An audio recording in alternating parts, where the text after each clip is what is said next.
સરહદ ડેરીએ શરૂ કર્યું 3.50 કરોડના અંતિમ ભાવનું ચૂકવણું. પશુપાલકોમાં ખુશીનો માહોલ.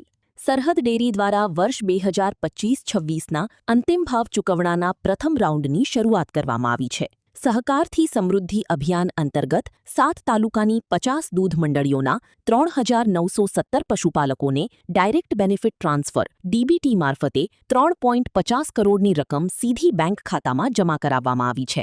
સરહદ ડેરીના ચેરમેન વલમજીભાઈ હુંબલે જણાવ્યું હતું કે ગત વર્ષની સરખામણીએ આ વર્ષે પશુપાલકોને આશરે 10 કરોડની વધારાની રકમ મળશે. વર્ષ દરમિયાન 952 દૂધ મંડળીઓ પાસેથી દૂધ એકત્રિત કરવામાં આવ્યું છે અને કુલ 50 કરોડ જેટલો અંતિમ ભાવ ચૂકવવાનો છે.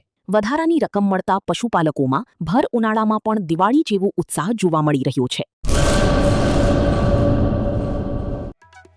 आर्य कन्या गुरुकुल करीब 90 एकड़ में फैले इस विशाल परिसर में कक्षा 5 से लेकर 12 तक निवासी शिक्षा के अवसर उपलब्ध है. इसके अलावा स्थानीय कन्याओं के लिए केजी से लेकर 12वीं कक्षा तक गुजराती तथा अंग्रेजी माध्यम स्कूल भी कार्यरत है. हर प्रकार के खेलों में भी यहाँ की बालिकाएं निपुण हो इसका ध्यान रखा जाता है. यहाँ कन्याओं को वेदों के प्राचीन मंत्रों के संस्कारों के साथ विज्ञान और टेक्नोलॉजी से जुड़ी आधुनिक शिक्षा दी जाती है.